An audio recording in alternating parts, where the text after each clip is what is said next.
This is the world's largest cruiserweight, and you're watching and listening to Countdown City WrestleCast.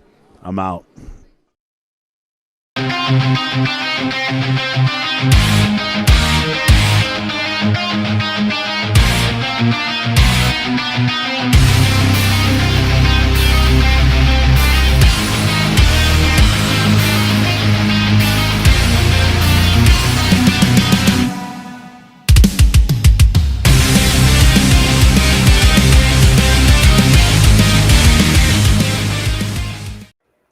What is up, heels and baby faces? Welcome to another episode of the Countdown City WrestleCast, and it is WrestleMania week, guys.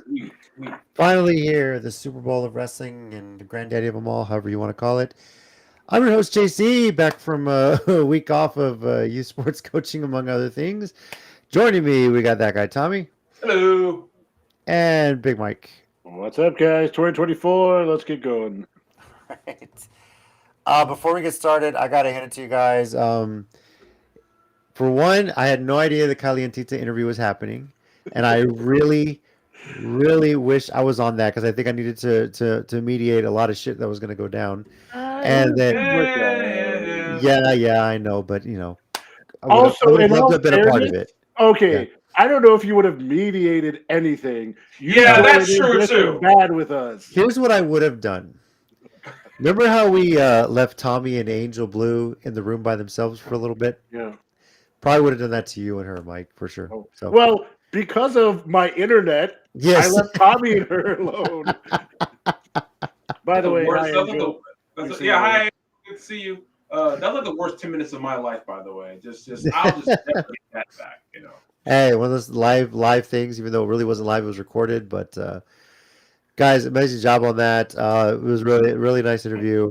You know, almost reminiscent of when we had you guys did Jasmine Allure with all that stuff. You know, you and Tommy, you and Jasmine, of course. You know, good times. Yeah, both were equally as horrible. Yeah. And in all fairness, at the time we interviewed Jasmine, I was like on her side. Yeah, you know, obviously that changed over the past year or so. We gotta get it back on. Yeah, no, of course. And then last week, of course, live, you guys interviewed Lady Bird, and that went really well. So way to hold it down, guys. It was really well done. Cool. So, yep. So, well, as mentioned, we're talking all about everything going on WrestleMania week. We'll talk briefly about ROH Supercard of Honor because it seems most people forgot that was going on this week. We have NXT Stand and Deliver. And then, of course, night 1 and night 2 of WrestleMania 40.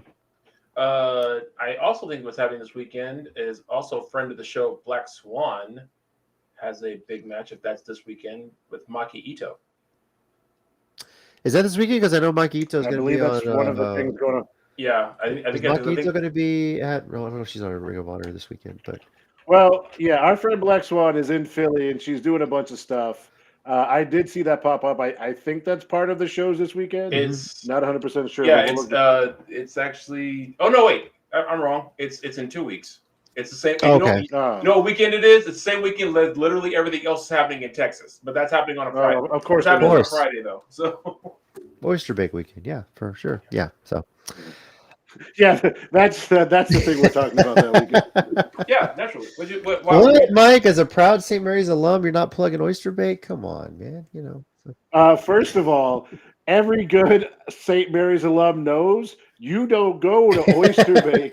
You hit up Baby Bake, your alumni bake, aka Baby Bake, because that's the easier one to maneuver around, and you don't have to get around all the drunk San Antonians trashing the soccer field or whatever that. Yeah. You know what? I got to be honest. I've never been to Oyster Bake, and I honestly have no desire to go. I'm not even kidding. I just it's cool. I will say one thing: they are great, and I don't know if they've still done because I haven't kept as much the last several years. They were always great at getting rock names in like Rock at the Time. So. Mm-hmm. Yeah. All right. Still hear me? Yeah, it was delaying a bit. So, but I can hear you. Yeah. Okay. I don't know what's going on. Pay your bill, Mike. No, I haven't been to Oyster Bake ever where I've had to pay for a ticket. You talk about Tommy getting into wrestling events for free. What? My parents for years volunteered, and Yeah. I would spend about an hour helping them sell beer. And that was my ticket in. It was free entry, volunteer, and yeah. Why Okay. did this circle back to me? And not that we need to take the WrestleMania WrestleCast down me and JC like memory lane, but didn't Chump come down freshman year for the first oyster bake? And we we hung out? we hung out at your dorm, yeah. Yeah. So Okay. yeah, a couple times, yeah. So anyway, well, we're gonna talk WrestleMania as I mentioned. We'll start off with a bit of news. Obviously, the biggest, aside from everything going on with WrestleMania week, there's only one person that can ask CM Punk any question and he'll answer it, and unless he's got an NDA signed, apparently. Ariel Helwani. Apparently he doesn't. So Yeah. Well, he does on certain things. If you guys listen to the whole interview, I don't know if you I guys did. T and I watched the whole thing, but the MMA Hour had CM Punk on live in studio for, honestly, I think it's the first time they've done an interview in person since the pandemic, since before the pandemic.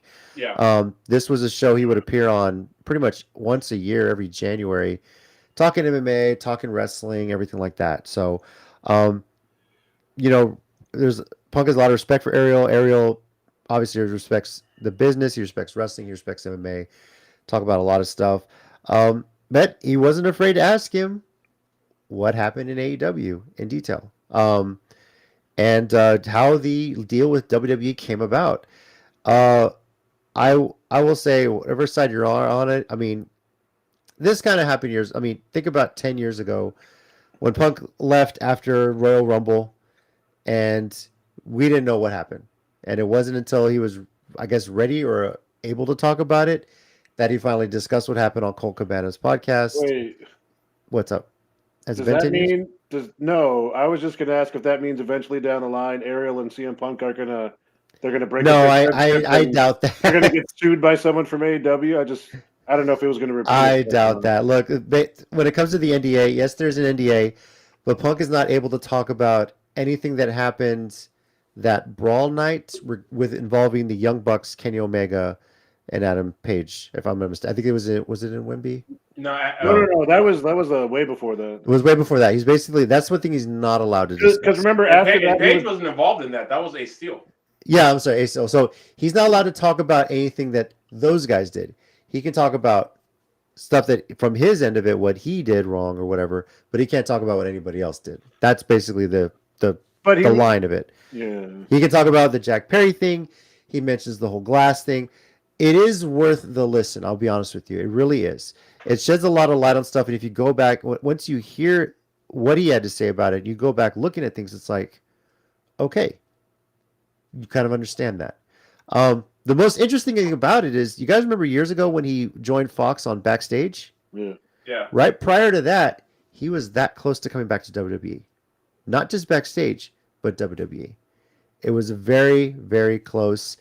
And the funny part about this is the catalyst for all this getting CM Punk back to WWE was Nick Khan, even years ago when Nick Khan was working with Fox.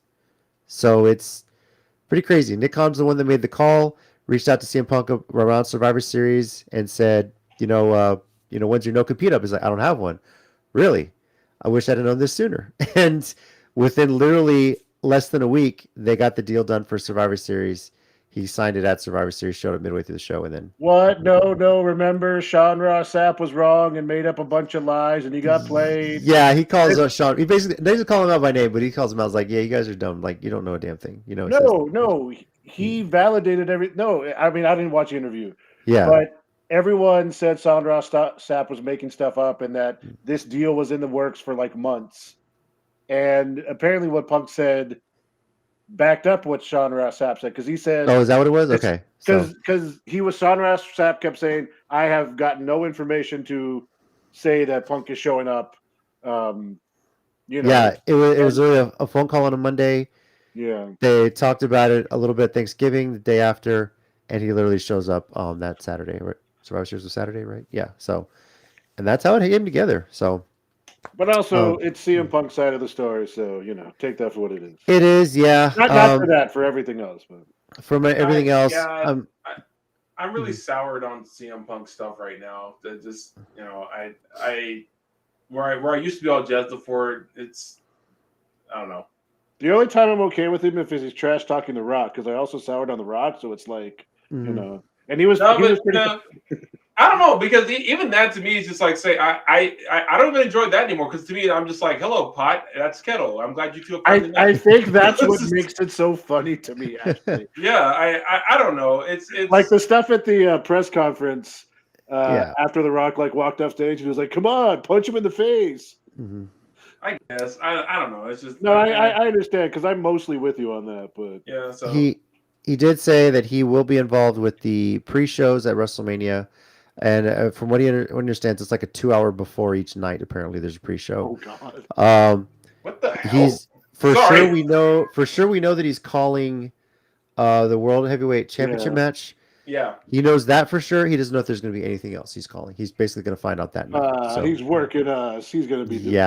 We'll see. So, but so the elbows come along great. It was like he said, it was night and day on his injury. He doesn't remember exactly. I think he says he remembers when it happens in the Royal Rumble, but all he did was check. He went to go feel his arm after he heard it, saw there was a hole there, and he was like, well, can't do anything worse to it, and went and finished his top spot in the Rumble. So, yeah, this is another one. Jason would say hi to Tony if he sees him. He had his opinion about Tony Khan. Honestly, Adam Copeland addressed that on Dynamite. And I must say, Copeland had the best response to all that. It was very positive. It's just about enjoying wrestling. And that's really what it's all about. Punk, obviously, everyone's going to say, oh, he's all negative about AEW. No, he answered questions that was asked about what happened there regarding certain specific details. But he had a lot of really nice things to say about AEW. He said he made a lot of friends. He loved wrestling Darby Allin. He was honored he got to wrestle Sting in Greensboro, no less. Like one of those things. MJF, he really enjoyed that feud, and he just looks at it like, I thought I was there to sell tickets, make money, and maybe there was just different thing. It's an alternative. It's really what it is. He did acknowledge it's an alternative. So I don't know. You're wearing the shirt. It kind of sounds like you're defending the man. I'm not. Am I? Did he acknowledge that he choked Jack Perry? Yes, he did. I don't agree with that. By the way, it was like the weirdest acknowledgement. I even saw that part. It's like, did I punch him? No. Did I choke him a little? Yes. Yeah, I read that. I haven't heard the whole interview, but I read that. I literally said out loud, "Bitch, wait a minute." Yeah. Are we sure that wasn't like WrestleCast After Dark kind of thing? Oh, never mind. I don't know, but yeah, still worked the match with Joe because professional thing to do. But he basically said he quit that night, and So I thought about this and I laughed because I said. Well, I was talking to someone earlier, but this is about something else. I said, thank God social media wasn't around the 90s. Can you imagine all the crap that would have went down?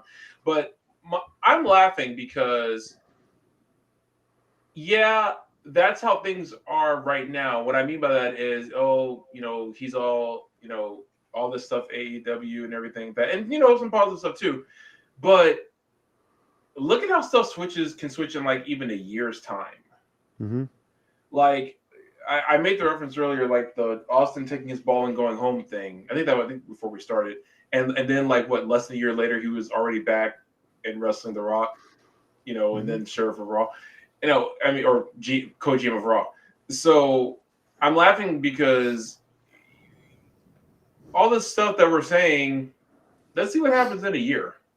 Mm-hmm. I'm really curious as to where we'll be in a year after all is said and done, because even after the Cole Cabana podcast, you thought it was one of those he's never going back to WWE. It was a never say never in wrestling kind of thing, know. And to think that it could have happened sooner if they'd have worked a deal out, almost there, that's pretty amazing to think about. So it's like one of those things, right? Especially when they were embroiled in a big lawsuit. I guess the only really at this point, it's never going to happen. The rekindling of Punk and Colt Cabana's friendship.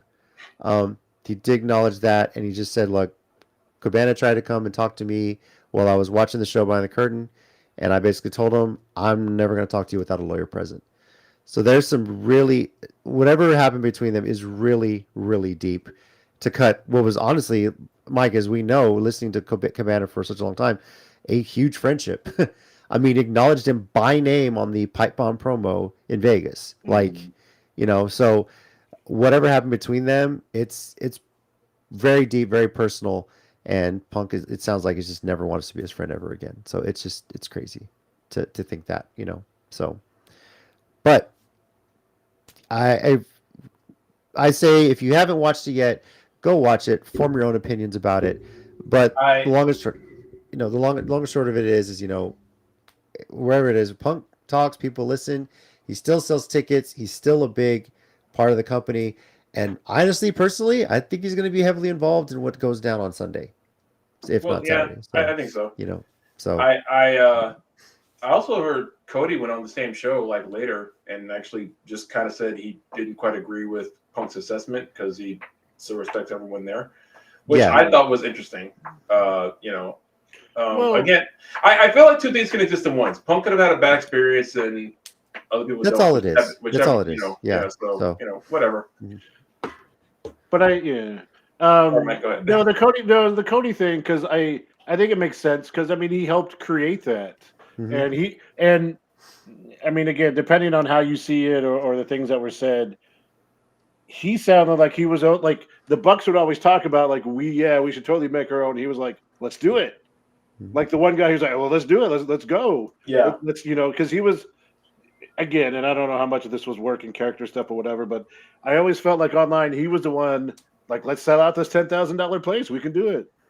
So I'm sure even though he left and he's back here, I'm sure there's a part of him who feels like that's, like his baby, his something, he's a proud creator of. So on some level, it's his legacy. He's always going to be listed as a founding member, It's Tony Khan, it's Cody Rhodes, it's the Young Bucks.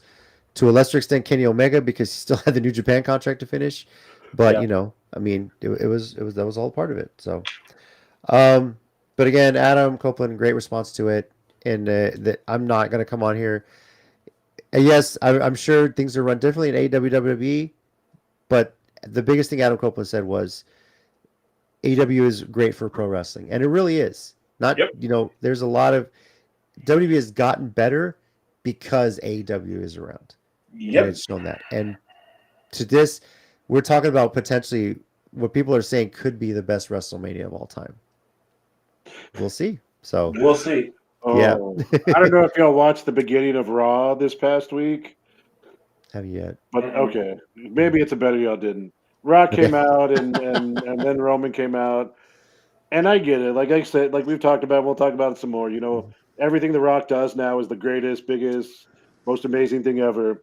But Cole, and especially McAfee was going so overboard with like bloodline love and like because apparently like this past weekend Roman also had his A&E documentary come out. Yeah. And apparently in there he said something to the fact that if he lost at WrestleMania 40 to Cody Rhodes, he'd be done. He'd be gone. And McAfee was like, let's hope he never loses that belt. It is our champion forever. And I was like, calm down. But I don't know. It was a bit overkill at the beginning of Raw this week. So sounds all right. Maybe not right now, but at some point in the future, yeah. Now, Ariel, to his credit, did ask about AJ Lee, April, and Punk said, she's doesn't see her getting back in the ring, but Punk says acknowledges I always know where to toe that line, where to cross it. So it's one of those never say never things. You just never know. So, all right. Just real quickly, what we got upcoming local wrestling wise, Hybrid Experience has a show April 13th. That is Hybrid Mania 4, correct? Yep. United 210, April 19th. Announced this week on that is that Izzy Moreno is going to be challenging for the RCW Phoenix Championship against Emi Camacho. So, on April 20th, RCW, it's RCW Mania, right? And MPW Mania, same night. Yes. Wow, lots to talk. Yeah, lots of fun on that one. And then, of course, BOW in May 11th is the next BOW show. So, All right. And the dog pound Well- show, hold on, is in between those somewhere. There's so much going on. It's crazy. Yeah. Yeah. So, Yeah, Hold on. all kinds of fun. Almost there. That's not it. Damn it, where was it? While you're looking it up, I will say shout out to the hybrid people trekking up to Philly. Yes. Most of their road tripping apparently. Yeah. If you're following their socials, they just hit New Orleans earlier. I guess they're going to stay in New Orleans and then keep going up that's the a East long Coast. drive. No, that is a kidding. very long drive. Yeah. They're going straight across and then up. I get. Well, they're in New Oh, Orleans. my God. So I me and my family made that drive a couple times. One time to Virginia, and then one time to New York. And it's a long ass drive. Yeah. Well, unless I see them cutting up through Mississippi and going that way, I guess I don't know. Yeah, I don't know. Yeah. April 27th through the 28th, 2 dog pound shows. One in Castroville and the other on UTSA Boulevard. Castroville. Yeah. Interesting. Yeah. So At the same bar in Castroville that SCW used to run out of, or where? I honestly don't know. It's the Shatten Bowl. So no. Yo, Brian, I would love to hear road stories too. I'm sure you've got road stories. Yeah, I'm sure he's got road. I hope there's some TikToks flowing. Who knows? So Brian probably has backstage stories. He's like, yeah, I can't tell those. Anyway. Wait, apparently something with hybrid is happening on May 12th in Lytle. Interesting. We'll keep an eye on that, Angel, because that's For sure. It's been a while, like really, since hybrid's been out of the hybrid school. Yeah. Yeah. Interesting. Hey, Well, Yeah. What's up, quite a Sean? few people in Lytle too through softball, so this will be a fun one to talk about. Yeah. So. Interesting. All right. Well, briefly, let's do a little preview of ROH Supercard of Honor because yes, they have a show on Friday. Brian. What did he say? He said too many to tell. Yeah. And probably some you have unofficial NDAs for too. So Yeah. Or implied NDAs. Yeah, his NDA said, "Talk about this ever again, and I'll kill you." That's yep. Sounds like an NDA to me. All right. So what do we have on the card for Supercard of Honor? Pun intended. Here's what's going down: a fight without honor. Johnny TV versus Dalton Castle, because the boys have apparently been eaten by wild Canadian bears. By the way, so yeah. I mean, that's unfortunate. It is, and I'm not trying to laugh about it, but anytime someone gets cut in the middle of a storyline and they have to come out, like they don't usually go like, "Oh, well, they were released." They like make some dumb excuse and story and this kind of funny joke with it. But I mean, it's not funny for them. But that's what they came up with, right? Yeah, I know. So there's a Stardom showcase, and I know Tommy's definitely interested in this one. Absolutely. May Seira and the team Empress Nexus Venus, which is Mina Shirakawa and Maika, versus Tam Nakano and Queen's Quest, Saya Kamitani and AZM. So, very cool. Sorry, counting down to the Jason comment. I'm sure it's coming up here in a second. Okay. He's absolutely gonna. I'm also surprised he didn't, unless there's a delay in the video, in which case it's we'll see. Good point. The inaugural ROH Women's Television Champion will be crowned. It's between Billy Starks and Queen Aminata.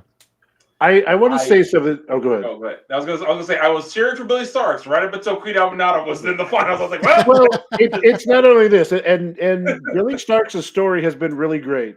From being the minion with Athena, having that title match where she basically gained her respect even though she didn't win, and now she's kind of like taken on Athena's attitude. But Queen Aminata has been ridiculously impressive, and she's had some matches on AEW television too. And again, if y'all aren't familiar, she had several matches at Mission Pro last year. Yep. Adding to that number, last night on a Mission, the trivia of how many former Mission Pro wrestlers are currently in AEW, TNA, WWE, any of them. TV in general. Yeah. And she's one of them. And I mean, I'm not gonna I want to see her win. Like, she's been really impressive. Like, And I admit to being even more biased because of of her overall story. Yeah, I don't know if you guys heard. Because see, here's the thing: if you followed her social media, the stuff she said in that interview with Renee Paquette, well, some of it she already said. I mean, like some of she'd already said like online. Like she said like how she never told her dad she was a wrestler, and she kind of and she regretted that. So that's and like now she's really living her dream and everything. So yeah, that's Oh, hey, we just mentioned Stardom, and he's just now getting here. Yeah, you missed it. No, I'm just kidding. The World TV Championship, Kyle Fletcher defends against Lee Johnson. That'd be a good match. Oh yeah. The ROH Women's Championship, and I know it may not be the main event, but God, I hope it is. Athena, holding it for almost 500 days now, is defending against Hikaru Shida. Okay, there should be a rule. I don't mean to insult AEW. I know we were trying to defend them earlier. If your male champion, has not defended the title on the ROH show, you should not be able to main event the pay-per-view. ROH has literally been Athena for over a year now. She is holding that thing down, and you give her a match with Hikaru Shida, and that's not the main event. All due respect to Kingston and Briscoe, that is the better match, and it should totally be on there as the main event. I really hope it is, and it remains to be seen what the lineup's going to be on Friday night, but we'll see. So yeah. Then of course, as Mike mentioned, the ROH Championship, Eddie Kingston defense against Mark Briscoe. Huge one at that. So obviously the big questions out of it. I think when people are going to talk about, we talked a bit about the TV championships. I think Athena retains. It's one of those where it's like I can't pick against her until she loses, and I know it's tough because it's Hikaru Shida. But it's hard for me to call. Yeah, and I know this is a weird reason to say so. I can't see Hikaru Shida then staying on ROH TV for a long time. Maybe, but you win the belt. But no, I agree. No picking against Athena. Also because if she ever found out, she'd kill us. Yeah. But that's a good point. Yeah. I have an interesting thing that of all the companies to bring out a mid-card women's title, why is ROH the first one to really do this? Like, technically AEW was the first. AEW has one too. With the TBS title. No, that is true. Yeah. Okay, maybe WWE needs one. They've needed one for years. Right. They needed two. One for Raw, one for SmackDown. Yeah. They've needed a mid-card women's title for years. I don't know why they haven't done that. I thought after the TBS title was made that they were going to do that because everyone was saying that should be the person who that's a good theory. That's interesting. That's a good theory. Huh. It's got to be a long build. Like you really have to build it. Yeah. Maybe for a year. That's another reason it's hard to like. Or a final battle, maybe. But yeah. So I mean. Yeah. No, I agree. But no, because even Angel, send that to us. Yes. I'm actually seriously. Can you like the link for it? Can you send it to or tweet, tag us on Twitter or tag us on Twitter or on IG or something so we can. Yeah. I want to read this. Like I'm not even kidding. Or print it out and we'll see you at Hybrid. We'll take book maybe form. We'll talk about it next week or something. Yeah, seriously. Because I'm in. Damn, what was I saying? I completely forgot. Anyway, so you were talking about the titles and thank you. So the mid-card title thing is like even NWA. Well, I mean they merged it now with the regular TV title, but they kind of make it like intergender belt because I think Max the Impaler has it right now, and since they are non-binary, that's why they're kind of like everyone's trying to. That's an interesting point. Yeah. But like a lot of companies have been doing that lately. They've been making dude. BOW now has women's tag titles. Yeah, that's true. Yeah, and we can have women's tag titles. And the funny part is, even the Phoenix Championship in RCW became the unofficial women's. Because that was kind of like genderless too, right? Because no. If you remember correctly, the Phoenix title originally was the under 30 belt. Yeah, I was gonna say it was like the Young Guns belt, wasn't it, or something like that? It was the under 30 belt. But guys held it. I guess that's what I meant, right? That's when they started. When it started, it was all. Yeah, it was a guys' championship. Okay, but I do remember they're like it going back and forth, and then Inspire Pro has. It's not a mid card, but I'm sorry, just made me think. I think Inspire Pro still has their Twin Dragons, where like two random people can be the tag champs, basically. Yeah, and pretty much. It's been both men and women at times. So Yep. All right. Well, if you looking for info on how to watch Super Card of Honor, it is Friday, April 5th, 7 p.m. Central Time, exclusively on Honor Club.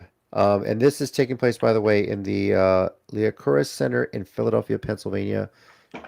Philadelphia is like the center of the wrestling universe this week. So, Yes, Absolutely, absolutely. Bernsey.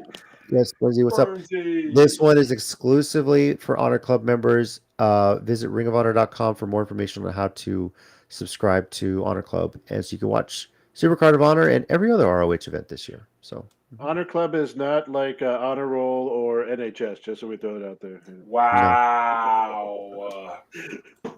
Wow. the teacher and Mike had to clarify that. Yeah. So, yeah, for sure. All right. Well, let's move on to Saturday.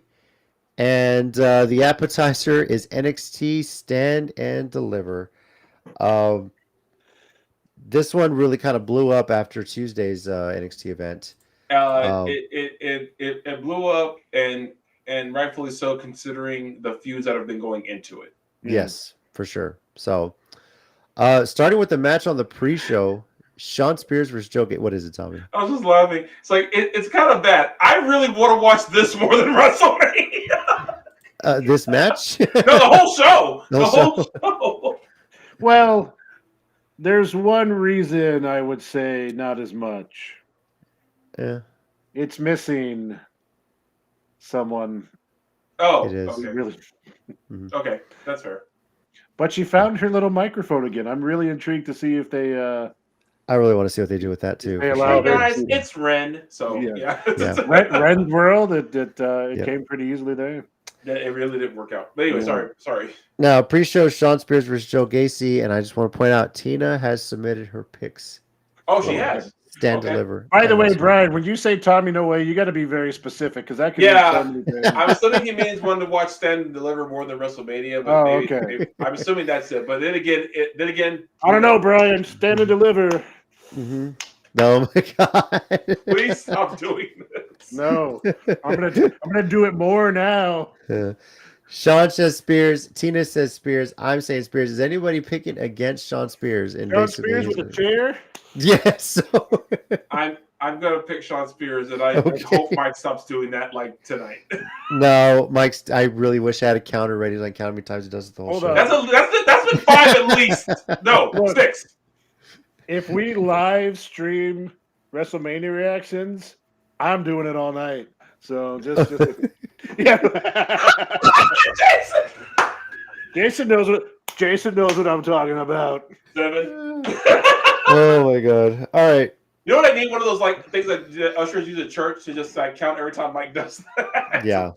A clicker counter. Yeah, the clicker. Oh. Yeah. I was about to say it like I knew exactly what it was called, and then I was like, wait, I don't think I know. I need to ask the umpires for a pitch count. Yeah. That's I'm about to do that. Right. Trick Williams versus Carmelo Hayes. Tina is going with Carmelo Hayes on this one. Mike, who are you going with? This really needs to be a main event. If you follow, I think it is. Yeah, I hope it is because I haven't actually paid attention to what their order may be. But this rivalry that came out of their friendship and the whole Carmelo was the man for a while, and then Trick basically became the man. I think they're going to tear the house down. Yeah. I'm going to go with Trick Williams because I think he's going to be NXT big thing for a while, and I do think Carmelo's post WrestleMania going to be main roster bound. So, Like it is Raw the main Trade. event. Okay, It is the main It's event. main- Okay. Okay, so the order that they have it here on Wikipedia. it may not necessarily be the order. Yeah. Well, actually, no. They have it on Wikipedia with them listed last. Oh, okay. Okay. There you go. Interestingly enough, they have the NXT Championship match opening the show, according That's to this. possible. Yeah, That's so possible. could happen. Yeah. So you got Trick Williams. Because I think Carmelo is going main roster as well. The thing is, I'm not too sure about it because I know this is a main event, but I feel like this should have some sort of like stipulation match or something if this is kind of like a final blow off or something like that. But then again, maybe these guys don't need it. So I'm gonna go with Carmelo Hayes on this one. I guess I don't know. It's just why not? If this is his last NXT match, go out with a victory, right? Tommy, what about you? Trick. Trick. All right. I picked Trick like 3 weeks ago. I picked Trick way before this match was announced. So it's like Trick. I'm going Trick. He gonna whoop that Trick. You know, Trick gonna Also, whoop that Trick, so. I don't know if you've seen clips from the last several weeks. I did not realize until the show a couple weeks ago that him and Lash Legend were together. So out of nowhere, Trick's doing the stuff against the Metaphor. And have you seen that show where she like pretend like she's gonna hit him and like pulls her in and he like smooth talks her, gives her a kiss, and everyone's like, "Whoa!" Yeah. And I was like, "Oh, they haven't done that in a while," but no, they're actually like together in real life. So that was pretty funny. Yeah, but still, I have a feeling most women would have that reaction to Trick anyway. So it's a pretty big jack dude. Yeah. All right. 6-woman tag team match. Thea Hall, Fallon Henley, and Kelani Jordan. Thea Hale. Thea Hale? Yeah. Oh God, That's okay. Just a little typo there. I just got new glasses ordered today. They haven't come in yet, so yeah, my bad. Got it. Against JC Jane, Kiana James, and Izzy Dame. Tina is going with JC Jane, Kiana James, Izzy Dame. She has no idea who anyone is. She hasn't watched 16 in a while, but she said their names were cooler. That's who she went with. That's deep analysis as well. Yeah. Tell me who you pick. I'm kind of lost in the context of this one. I think this is one thing that got past me, but I'm gonna go with Hale, Henley, and Jordan. Okay. Not confident at all in that pick, by the way. So I'll say this and again, and I have watched NXT obviously more the last month or two, hoping to see Ren as much as possible. But I have known a lot about these people from the that's us from the Cultaholic Wrestling Podcast because glad you watched the show, Mike. Yeah, exactly. Hey, I get those views up to 20. No, I'm just kidding. Because Cultaholic's weekly podcast has been in love with NXT since they changed. So I do know that like JC Jane, Kiana James, Izzy Dame are basically the heels here. Thea Hale was part of the university there. What was it called? Chase U. Chase U. There you go.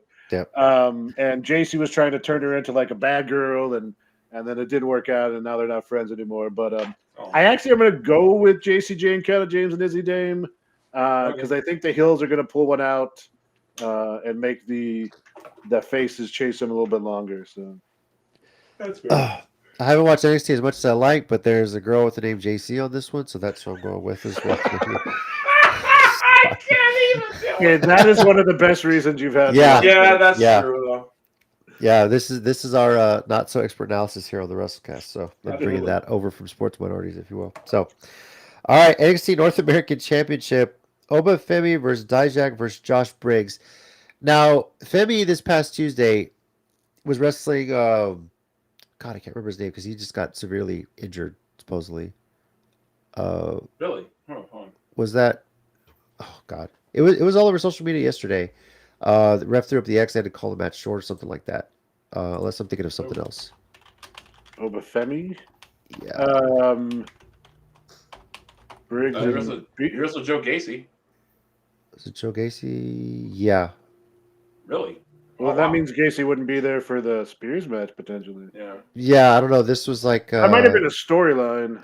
Oh, it was like an injury. It was a legitimate injury scare. Yeah. Yeah, so. yeah. Injury scare. It's kind of like what like Starks had the other night, like when they called that. Oh yeah. So there is a potential. They haven't. All I've said is that he was like a modified powerbomb. It landed on the back of his neck. The ref threw the X up. They'd like put a stop to it. Like it was potential scary. Obviously, as of right now, Gacy's still in the pre-show match. Hopefully, he's okay. There's no concussion or nothing like that. Nothing serious, but scary injury. But if this was a work, they're really selling how scary Femi is. You know, you don't need to sell that. Yeah, he's their next big thing. They're going to strap a rocket to him soon. Yeah. Tina's picking Femi on this one. I'm picking Femi. Is anyone not picking Femi? Because I feel like they're really going to be running this riding high with him. Yeah. So Josh Briggs, we talked about this a while back. They did this random thing, and I don't think they televised it at NXT, but they let him come out to Separate Ways by Journey, and he looked like an old 80s like territory, like the boots and the trunks, but he didn't. Like, you're gonna come out to Separate Ways like the Flocking Brawlers do. You get into it. He just came out with the usual like do. I was like, and it was weird. Like, just randomly played it for him at like an entrant. I don't know what happened, but yeah. Anyways, I hope he loses. That was my point. Okay. Mike was like, "How dare you come out that way when you could completely and not like play it up? Hell yeah." Mm-hmm. Fair enough. NXT Tag Team Championship: Baron Corbin and Braun Breaker versus Axiom and Nathan Frazier. I'm gonna ask you guys, who do you think Tina picked? Corbin and Breaker? No, she hates Corbin. I was gonna say Axiom and Frazier immediately. She saw Baron Corbin. Nope. Okay. Yeah, that's a good point. So, she's going Axiom and Frazier. I'm going Corbin and Breaker. This is honestly a pretty devastating tag team, to be honest with you. Yeah. So, and I know Axiom and Frazier just kind of came out of the tournament to get this shot, but yeah, I'm going with both Braun Breaker and Baron Corbin. Mike, what about you? The only thing that gives me a little pause is I feel like this team is destined to break up because, like, I know they're funny together, so I think that's kind of kept them together. But they're such an odd couple. But I don't think I can choose against them until they just lose or they do break up. So I think I'll go Corbin and Breaker too. But I also think Breaker is going to be main roster though after WrestleMania, so we'll see how that goes. All right, Tommy. Oh, sorry, Corbin and Breaker. Okay. Yep. All right, NXT Women's Championship: Lyra Valkyria versus Roxanne Perez. And you guys know Tina's picking Roxanne Perez. For sure. Yes. No, I'm just kidding. Again, that hometown Laredo pride for sure. So, Tommy, what about you?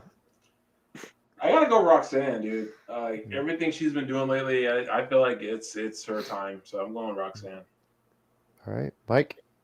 I'm gonna go with Roxanne for a lot of the same reasons, obviously, because her character change has been really good, and also Lyra is an incredible wrestler, but I feel like they've really lost her character. I don't think she really has one that really sticks out at this point.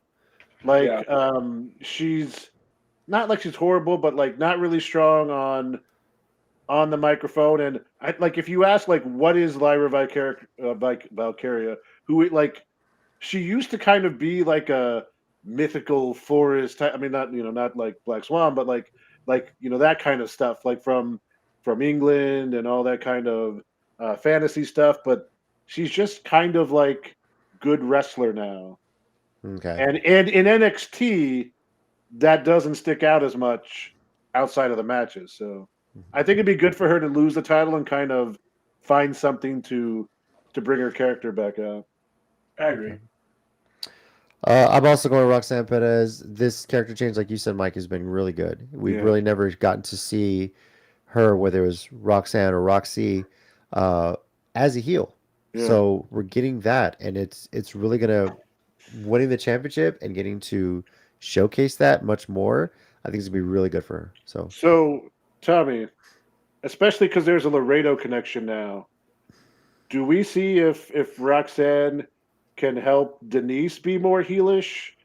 Because I know you said you saw her last week at a show where she was supposed to be, and she was trying really hard to tell you to shut up, kind of. Well, yeah, I feel like Roxanne will be able to help her from the standpoint that they both are really good at smiling, so she had to teach her not to smile. So I think, I think so. So I think Denise just needs to call, Roxanne and says, "Hey, how'd you do it?" And then just, to do the same thing. So I must point out, if I'm not mistaken, I think Roxanne did go to Tina's rival school, so the heel part of it is pretty built into Roxanne Perez deep down. So yeah. So. Wait, how many high schools does Laredo have? I thought they only had like. Actually, that was gonna be my next question. I'm just kidding. 4, 5, 6, 7, actually. Really? No, 8 if you count the private one. Yeah. I was gonna say they have a Catholic high school too, don't they? 1 Catholic high school and 7 public, right? Wow. So, yeah. I'm kind of surprised Cena didn't materialize behind you to answer that question. Yeah, right. No. We all talk. No. Well, we'll see if she pops in here in a second. And then finally, NXT Championship, Ilya Dragunov versus Tony D'Angelo. Tina is going with Tony D'Angelo on this one. Interesting. Actually, I kind of am too. Tommy? All right. Actually, I was thinking the same thing too. Okay, I can't lie. Of all the builds for this show, naturally, Trick and Mello is my favorite. Yeah. Dude, this is my number 2 of the whole show. I was like, damn it, I really like this. I can't help it, dude. I love Goodfellas. I love The Godfather, and now you made it a pro wrestling storyline. It's like, did someone get my wish list to Santa that I wrote 3 years ago? I mean, Wow. Got lost in the mail. Finally got there. So yeah. Oh, you know what happened? It was the same mailman that the crew beat up at the beginning of Goodfellas because they kept delivering mail to. Wow. Dude, I love Goodfellas, dude. I love Like, that. no, I know it's a great movie, but like, I never really realized that you were into mafia movies, among other things. Oh no, yeah, no. I've always loved mafia movies ever since I was a kid. Yeah. Yep. Very cool. I just couldn't watch them in earnest to where my parents knew about it until I got older, until I got to college. Then I could admit I watched them before. So, Mike, where are you going with this one? I am gonna have to give Ilya the I can't pick against him till he loses it. Fair enough. Okay. Because he's just really good in the ring. If Tony does win, I feel like Stax will get involved, and there may be some shenanigans, or I don't know how you say shenanigans in Mafia, but there's a guy named Stax involved in this. Come on, man. And don't forget that they used to have a second member called Two Dimes who was taken to the bridge and thrown over with concrete shoes, who showed up in AEW as crap. I forgot what his real name was, Carter or something like that. Maybe, I don't know. I think so. Yeah. But yeah, then they made references to him sleeping with fishes and stuff. So I mean, it's not outside the real possibility. We saw one wrestler die on TNA and then suddenly appear in AEW, if I'm not mistaken. that is true. Yeah. I mean, how often does that really happen, though? I don't know. Really a lot. I mean, Just Karate Man's killer. We just got to remember that. I'd have 2 nickels, but yeah. I'm going with Tony D'Angelo on this one. I am. So this build up, like Tommy says, has been really good. So yeah.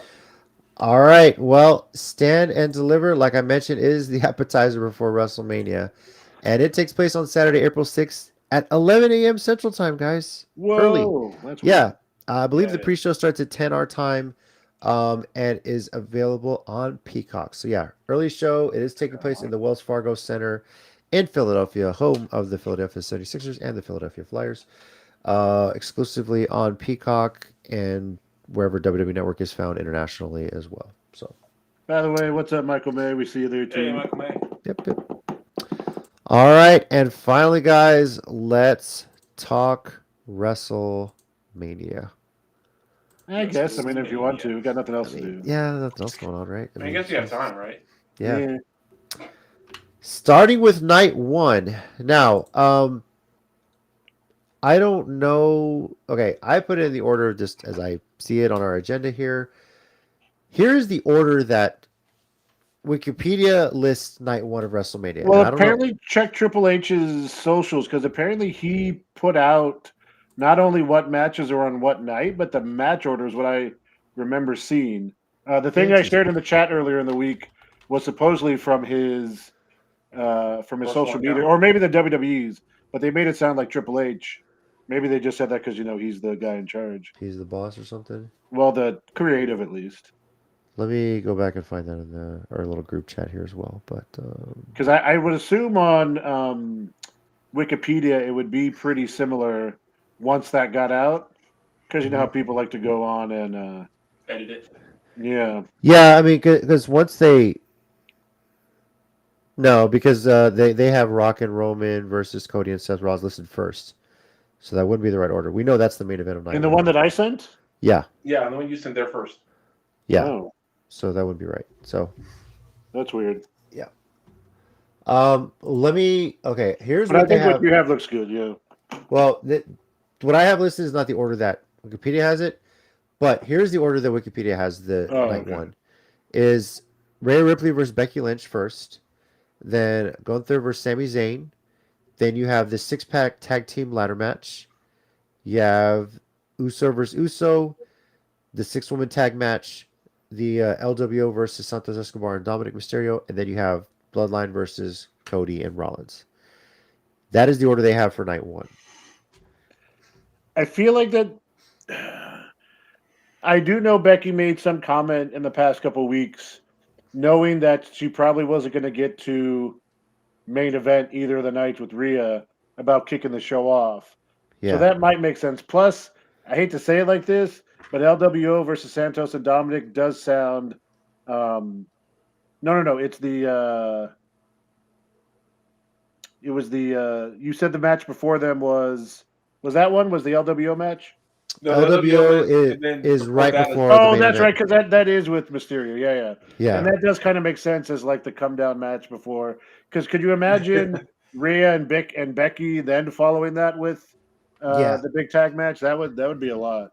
So Definitely. So, Yeah. all right. Well, I'll tell you what. whoa, Ted. Ted. WWE Speed on X. What are you talking about, buddy? Well, Sounds like- I guess you haven't Sounds seen like some that. illegal- No, I know. I'm joking. Sounds like some illegal substances there, though, buddy. Calm down. I mean, it could be legal now. For some people. Hey, Mike, be cool, man. Be cool. Oh, sorry. I mean, nah. For What are those you that talking haven't heard about this is something that's been in the works for a while. But basically, WWE Speed is every match has a 3-minute time limit, and it's basically one big tournament to decide the first WWE Speed Championship. And this is broadcast exclusively on X.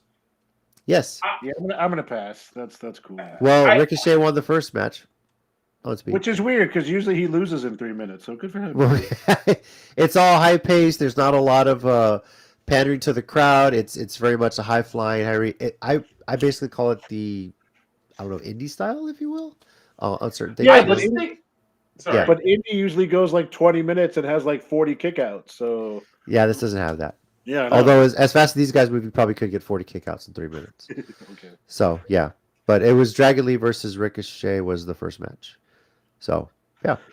I just think this is a really weird concept, and I won't be negative. I hope it works because it's just a weird concept. But I'll be a little negative. Like, what? I mean, I know you're a business and you try to get it out to everything, everywhere possible, all at once, whatever. But like, I've never been scrolling Twitter unless it's like a classic match that I want to relive and gone, let me stop for 3 minutes as I'm scrolling to watch this quick match. That just doesn't. I don't know. That's just me. Yeah. It's a race to a pin, as Triple H put it. So that's basically what it is. So It's a beat the clock challenge. basically, yeah. So just every show. Yeah. all right. Well, night 1. Let's get right into it. Then we're gonna go kind of in the order of this versus what I have on the agenda here. So, okay. So we'll start with the W. Damn it, Ted. Damn it, Ted. Damn it, Ted. I know. Why are you giving those marathon men such a praise? That's crazy. Damn it, Mike. Damn it, Mike. Da-da-da-da-da-da. My head hurts.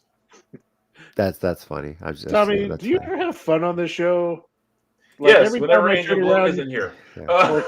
or Callie, like every time I turn around, you're like, I hate this place. Hey, how is it going on the road, Casey? Hey! What's up, Casey? So you're right, Jason. Well, at least they're in Mississippi. I used to say, yeah. Yeah, so I gotta ask- Casey, are y'all driving straight through? Are y'all Yeah. not stopping at all? I'm gonna ask you. We knew you're cutting across New Orleans. Are you guys cutting up through Mississippi, through Alabama? Probably gonna cut through Tennessee as well. Wherever you guys are on the road, please be safe out there. Yeah. Yes, definitely. Have a good time. Would love to hear some road stories, but that's for another episode. Yeah. They got And, mountains in the morning. Enjoy the view. It's a beautiful. When y'all start like taking naps in the car, make sure Callie's booster seat is buckled in nicely. Okay.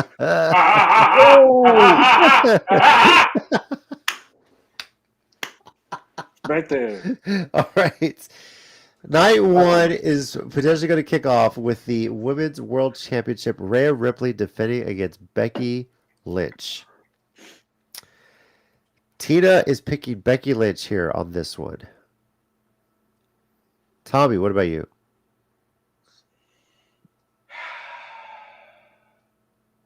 Okay, yeah, I'll go Becky. All right. Yeah. Mike. I am too. Damn it, Jason. Mainly because Rhea doesn't need the belt anymore, and it would be nice if it got defended, every now and then. So, I mean, I don't think a loss is going to hurt Rhea. She'll rebound, she'll stink face people, she'll, be as big as she is, and then apparently Becky could Shayna's volunteered as tribute. yeah. Huh. Shayna being most people in the world, but yeah. I mean, Yeah. no, I didn't say she was wrong. I'm just saying I was just pointing out facts. So. B Ninja taking Rhea Ripley. Jason taking Rhea Ripley. Wow. I'm gonna take Becky Lynch on this one. Yeah, I know it's hard to just go against someone who's held the title for that long, but yeah, I feel like Rhea's probably gonna get a little bit of time off.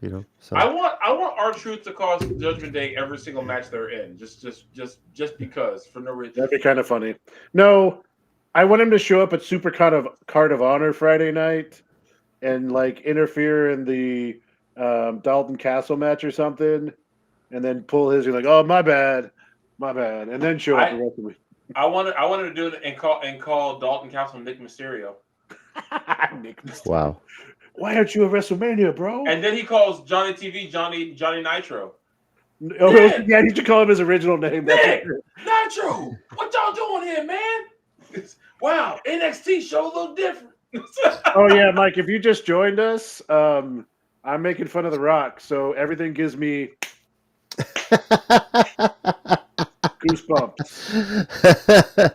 Tommy's keeping count. Yeah, so I think I'm off, but I'm up to 9. That's how many I'm. Oh, okay. B Ninja and Angel have a similar idea here, and it's not a bad idea. I do kind of forget about Liv Morgan because they've kind of forgotten about her recently, unfortunately. yeah, sadly.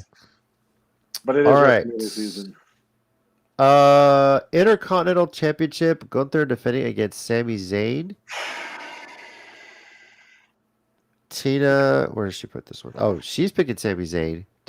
She loves Sami Zayn for sure. But I'm of the mindset where I'm not picking against Gunther until he loses. He's dominated that much. So that's what I'm going with.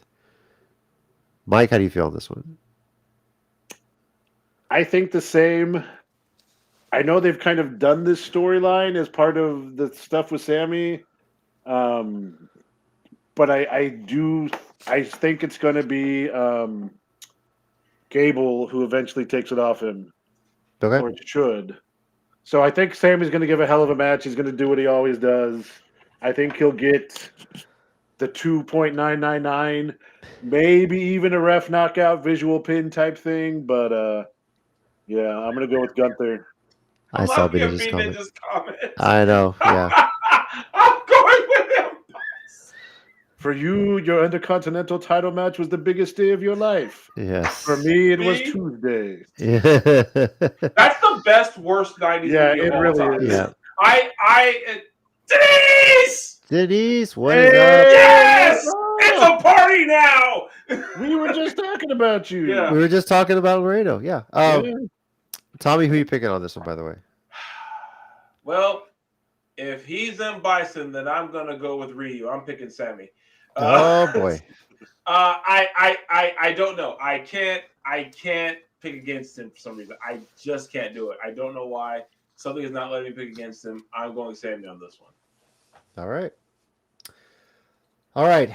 The 6-pack tag team ladder match for the Raw and the SmackDown Tag Team Championships. Now, let me explain this one here. So we have Judgment Day versus DIY versus Awesome Truth versus the New Day versus A-Town Down Under versus New Catch Republic.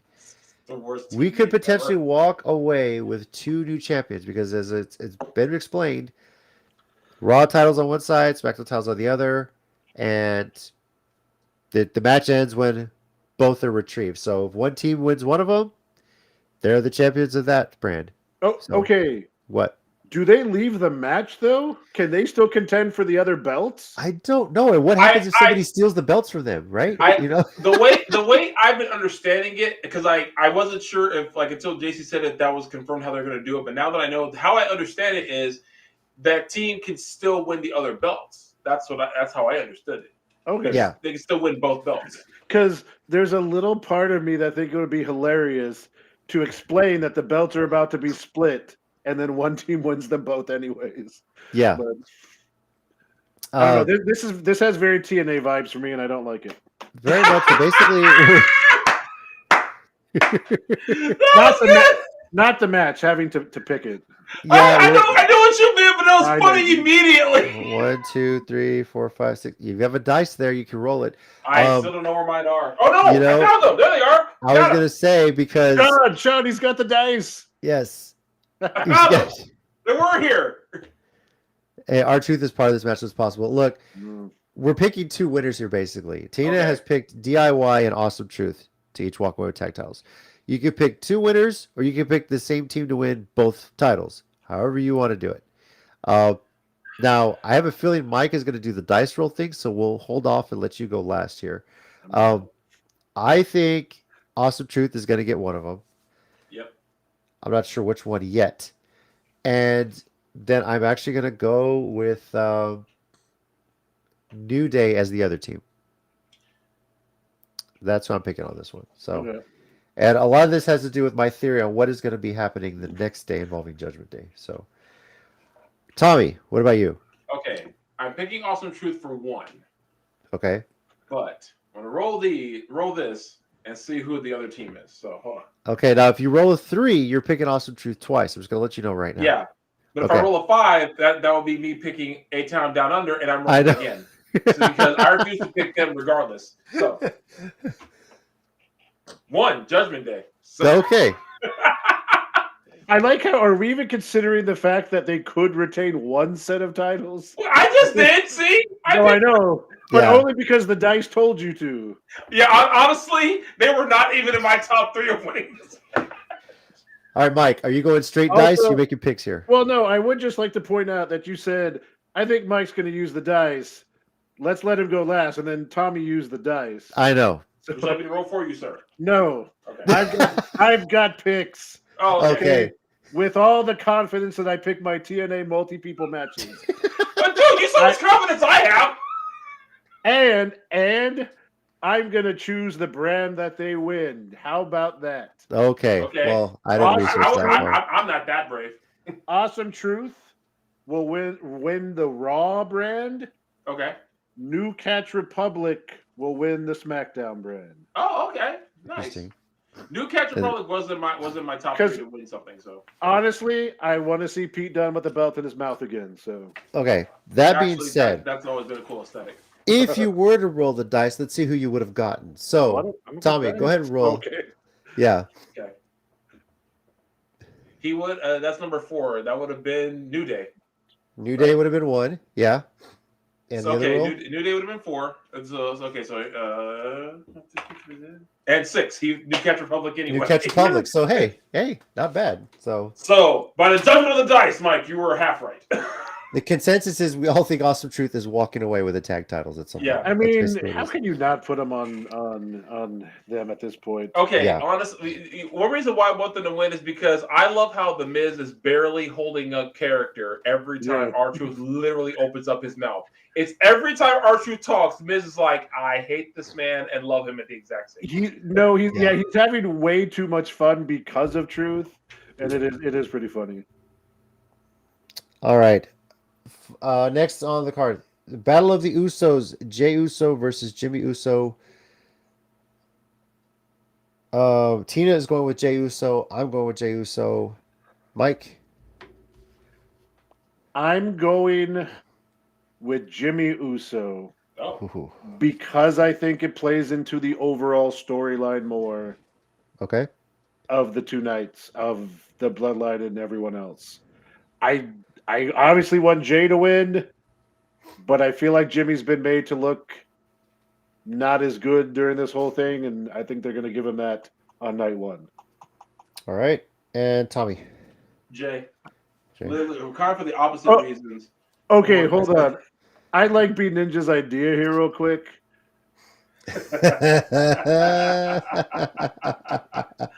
Because Pretty Deadly are great. Pretty Deadly are great. Wow, Mike. Ooh, Yeah. look, a lot of people got me on the I side. was gonna say, a lot of people are not. Whoa, Mike, we agreed on something, Michael May. That doesn't happen very often. Who knows, right? Callie's still a bully. All right. Because Naomi will kick him out if he loses. Wow. Wow. Damn. Speaking of Naomi, Bianca Belair, Jade Cargill, and Naomi versus Damage Control is the next match on the card here. And Tina went with Team Abs. It's basically what we're calling Bianca and Cargill and Naomi. It was just they showed up on TV. And it was just like abs. Like I've been within 5 feet of Jade Cargill. Can't confirm. Yeah. Like if she was wearing a shirt, but you could just feel it. It's coming. Wow. Damn. I mean, honestly, I watched that movie. Isn't Yeah. that more like Black Alpha Flight or something? Like, wasn't that, or what was the all women's group starting with an A? What was there? It's not AT, but it was something like that, right? No, it was. Damn it, Mike. Look it up. Yeah. Sorry, look, we're nerds. We know things a little bit, you know. Well, But I knew the team name until you said it. I'm joining my wife and also A-Force. pick It was A-Force. A-Force. Okay. Oh, okay, yeah. I'm joining my wife and also picking the Black Avengers. Mike, what about you? Yeah, I mean, you can't have Jade Cargill unless. What if Jade Or Bab Girl. What? Wow. Me Ninja, you going to hell. I mean, I'm gonna pick them, but what if Jade Cargill turned and joined Damage Control? I doubt it, but that would be interesting. That'd be crazy. Yeah. Only because I think Kyrie Sane probably took that Jade very, very serious, very personally. So she's like, Yeah. Yeah. No, I'm gonna take the three awesome women who I'm not gonna define by their color of their skin or their heritage. So, But the content of their character. All right, Yes. Tommy. Team Dream Girls. Team Dream Girls. All right. Damage Wait. Control. Got it. I know both of y'all. You got to be more specific, Tommy. Yeah. They're black. Okay. Yeah, I'm picking Jade, Naomi, and Because Bianca. if JC said Team Dream Girl and it was these two teams fighting, I'm going with the you know Asians. what?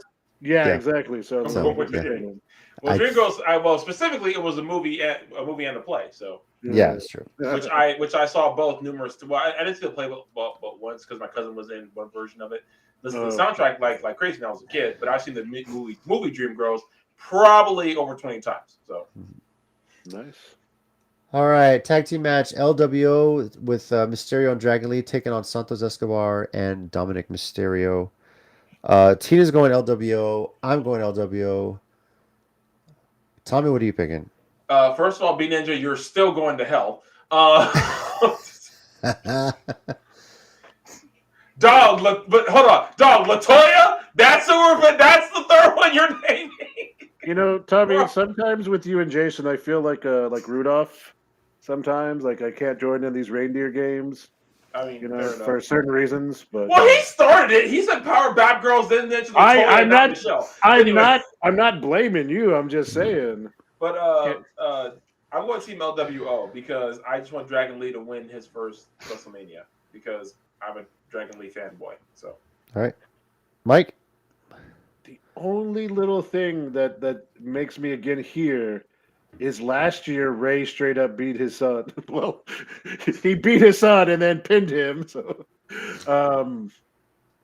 that's fair too, though. So right. Yeah. I might have to flip a coin on this one. And honestly, Nah. I'm with B Ninja on this one. It should have been a 10-man. Yeah. I agree. Also, what are the odds that this match, since Mysterio's in it, going to have some weird sponsorship with like a character or cereal or something again, like it did last year? It depends who Or is he that comes dressed SummerSlam, out probably? as. Yeah, I can't remember. All right, Sponsored by X-Men 97. Right. Which, by the way, been fire so far. So yeah. I was gonna say, has Dominic won a match at any WrestleMania yet? I'm gonna say It's only been at 2. Because he had a match the year before when he was still face, right? I think him and Ray lost the tag titles. Maybe. Was that when they fought? No, that was SummerSlam when they fought Miz and Logan Paul, right? That was I believe SummerSlam. so. Yeah. Yeah, I don't know. Green Ninja says nope. Oh no, that was WrestleMania. No, he hasn't won at WrestleMania. So here's my thought. As much heat as he's drawn, Taker had the undefeated streak. What if Dominic has the defeated streak at WrestleMania? You mean the Oscar? Wow. But this is something like later in his career, they're going to highlight. He's never won a match at WrestleMania. It's going to be like, who is he going to try and beat at WrestleMania every year? 1 year they just get like the new rookie from NXT. Like, and he still look, loses? you're going to have a match against this guy at WrestleMania. Get a win. And then, he loses. That'd be great. He's like, finally, I can get my one win at WrestleMania, and loses immediately. It's like it's Dirty Dominic Mysterio versus Casey Blackrose. Still lose to Casey Blackrose. I mean that's awesome that Casey would win at WrestleMania, but the fact that, like I said, it was like the jobber from NXT, and then you chose his name. Yeah, well, I didn't mean it like that. Like the I new know. NXT rookie is what I meant. So love you, Casey. Just messing with you. oh, he wouldn't complain. He'd be on WrestleMania, like he'd give it. Yeah. Okay. No, I think that could happen either way if Dom loses. I think Dom would lose at SummerSlam just because you want to see a bald Dom. It would be cool if Ray wasn't all over his daughter's TikToks without his mask anyway. So that's true. Go look him up. Yeah. And also, we saw him in like '99 when he was a kid, but Yeah, I got beat by a 12-year-old. Sean, I'm going to get to that for night 2. We'll talk about it. All right. Bloodline main event of night 1: Bloodline versus Cody Rhodes and Seth Rollins. If Rhodes and Rollins win, all members of the Bloodline will be barred from ringside during the undisputed WWE Universal Championship match on night 2. If Rock and Reigns win, the championship match will be held under Bloodline rules. That's the stipulation on this tag title match. Yeah. So, Tina's going Rhodes and Rollins. I'm also going with Rhodes and Rollins, at least on the tag match. I don't like where this is going. Yeah. I'm going Bloodline. Yeah, okay. I'm going Bloodline too. Look, and I'm going to add this in. Everyone goes, oh, they assume that Rollins is going to take the pin. Cody's taking the pin. Interesting. Who pins him, though?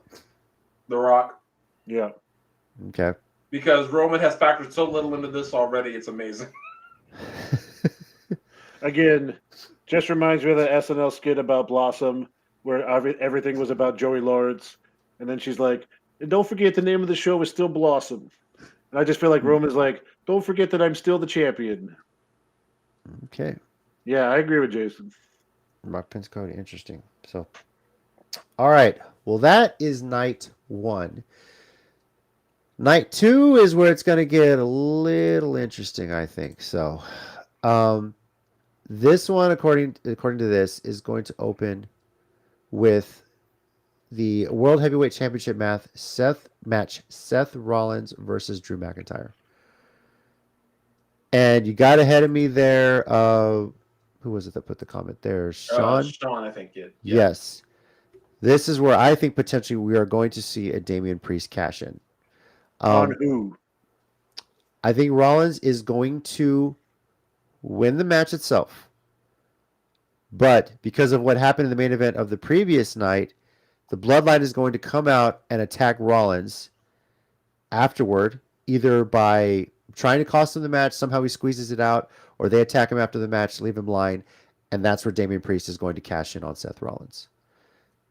The reason I also think that Rollins could win this match as well is because CM Punk is ringside. He's going to be calling this one at least.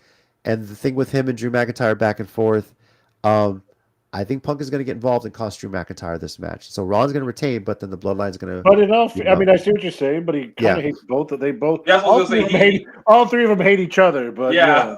That's true. But I mean, Drew put CM Punk on his T-shirt for crying out loud. So I mean, it's like, I think Rollins has had a bigger issue with the Bloodline. So if Rollins is the reason, like if Rollins gets the pin the night before on The Rock, and he's the reason why the Bloodline is not barred from ringside the main event, they could potentially cost him his title, and as penance for it. So that's where I'm going with it, and that's where I think Rollins is going to win the match. So I'll put Rollins down as my pick, but I think Damian Priest is walking out of WrestleMania with the World Heavyweight Championship. Okay. So that was my thought. Yeah. Hold on. No, oh, sorry, that was the wrong one. Okay. First of all, Jason, how dare you? How dare you? When this has Bailey on the show. In his defense, she should have been main eventing night 1, but that Yes, but also how dare you? Yeah. That's rude. Tina is also picking Seth Rollins to win this match, by the way. So I don't know if she has the same theory on the cash. Excuse me, but yeah. Mike, who are you picking on this one? I'm going to pick McIntyre. Because I think it comes to fruition his entire point that Rollins was more concerned about the Bloodline storyline than his title. I think he's going to be very beat up, even if he doesn't take the pin in the way I see it going. I think he's going to be very beat up. And then I think them starting the show or starting night 2 is part of that story. Like he doesn't have a lot of recoup time and he's kicking it off. I think Damian Priest's time will come a little bit later. I know they said he has till July, I think, officially to cash in. Till the next Money in the Bank, yeah. Yeah. But I think Drew's going to take it. I think there's going to be a lot of bad guys, so to speak, winning before we get to the end. So interesting. Okay. Tommy, what about you? Well, I feel like Drew's going to cost Cody and Rollins on night 1, and then Drew's going to beat Rollins night 2. So I'm picking Drew to win it, but I am still actually thinking Damian will cash in on night 2 after Drew wins, just to steal that from him. Just like, when he has a chance to finally have that where he can hold the belt in front of a crowd, and it doesn't mean anything because he gets it robbed from him like 2 seconds later anyway. Okay. If that happens, which I think could, who's the heel and face coming out of it? Does Drew get sympathy for losing it that quickly, or does? No, I feel like Drew goes on a psychotic rampage, and right? Like hit everyone, so he just becomes like not sympathetic, but just a different form of evil that like people understand. He's Killmonger at that point. He's still wrong, but you get it. Like I can't condone this. But I do see where you're coming from. Yeah. All right. Next, they have listed Io Sky defending the Women's Championship against Bailey. And Tina's picking Bailey. I'm obviously picking Bailey. Bailey. And then Mike, you want to talk about finishing the story? Yeah, I know. Yeah, seriously. So, can we talk about what may be the best story they've had for the last year? I'm sorry, just because you show up and try to save WrestleMania, the best story that kind of gets screwed because Rock has to be doing so many damn things. That might be subconsciously another reason I'm not a big fan of it now. There's a lot of more reasons. And yeah, B Ninja, I'm down with that. yes. Haley gave permission to use the song, but if they actually show up, that would be very cool. Kind of upset that it's also just match 2 of night 2. I would have even been cool with them starting night 2, but yeah. Yeah, this should be main event of night 1. I agree with that. I'll hold on to that for sure. But same. This one is like it has to happen. Like this woman carried your company through the pandemic. Yep, she really did. It was a trying time, and this entire storyline, this damage control thing has been amazing. We know Izzy Moreno is in Philly. She's at WrestleCon. This has been teased since this match was announced. People want to see her front row for this. I've asked Izzy about it. All she said is she hopes so. Won't say anything either way. So, do we think Izzy shows up and is front row for this match at WrestleMania? I'm going to say yes, because why not? Yeah. I'm going to say awesome. It would be amazing to see, for sure. So, yeah. definitely. Also, let me add one other thing to what you just said, because not only did she carry the company through the pandemic and those Thunderdome shows, she then has spent like the last 2.5 years doing everything in her power to make every woman she wrestles and teams with look amazing. Again, like I've said this countless times, and not that Bianca needs to be made to look good, but what she did in those matches with Bianca to help put her over, to help make her look strong, and then putting together Damage Control, and making Io and Dakota stuff to focus on, and then this whole storyline where she gets kicked out of it to make the rest of them look stronger. Like, she's done so much, she deserves this. She still deserves a main event match at WrestleMania. Yep. Mhm. And I'm going to be pissed if she doesn't get that in the next couple of years, because she deserves it. Yep. For sure. Should have been. All right. Yep. Should have been this year, but yeah, The Rock's got to throw his stuff in there. So, anyway. LA Knight versus AJ Styles. Tina's going with AJ on this one. People are wondering if we're going to see AJ back with the little black jacket that he wore in TNA, the Lone Wolf thing. Yeah.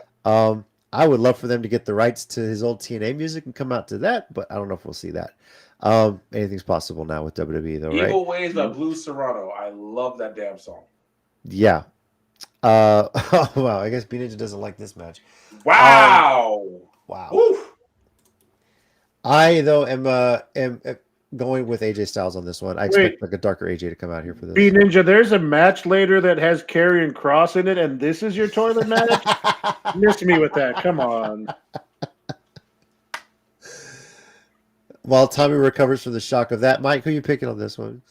I'm going to go LA Knight. Okay. I mean, he needs a big WrestleMania moment. He kind of is a victim to the bloodline thing. I think in many other years, his rise could have gotten him a title, at least for a little while, holding the belt. So yeah, I think he needs the big WrestleMania win. Okay. And Tommy. Yeah. All right. Okay. I just thought of something. What? So I like them both. Yeah. No. Actually, they made me care after AJ completely jumped LA Knight out of nowhere during that interview. So Yeah. that's when I started caring. Okay, you mentioned something that just made me think. Now I know people don't like when the title gets traded back and forth a lot, but wouldn't that have been better if Roman had lost it from time to time and then just won it back? Like later, kind of like that happened like the 2000s and the like late 90s. Why was that a bad idea? Like Stone Cold, it didn't diminish the belt whenever he lost it, because whenever he got it back, it was freaking awesome.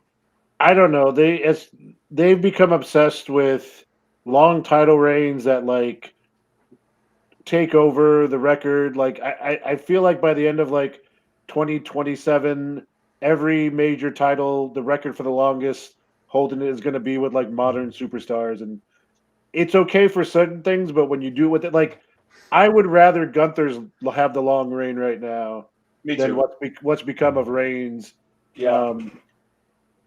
Because again, Sammy saved that storyline and extended it for about a year. Yep. Now The Rock comes in. I like Roman, and what he did when it started and for about the first year was great. Mm-hmm. And then it's just the same match for the last 2.5 years. Yeah, now it's become a parody of itself. Yeah, it really has. Yeah, but it's kind of the Floyd Mayweather thing. Why did you buy his fights? Because you wanted to see him lose. I never heard about his fights. No, but I mean, why did people bootleg his fights? Because you wanted to see him lose, right? This is in a sense, why do you watch? Because when is Roman going to lose? You want to be able to watch when he loses, and that's kind of been the mystique of this build up here with this. The only problem with that is with the Floyd Mayweather fights. Those were specifically the reason you bought the whole pay-per-view. With pro wrestling, it's different. You can buy a whole pay-per-view for something completely other than the main event. Let's take the Royal Rumble for instance. We already knew what was going to happen in the Rumble with the WWE title. That's not what we were watching. At that point we could have cared less. We couldn't have cared less. We were watching for the Rumble. I think that's kind of the problem with that mentality, though. Is like if you say, oh, you watch for but Floyd Mayweather was the title fight. That was the big reason to watch.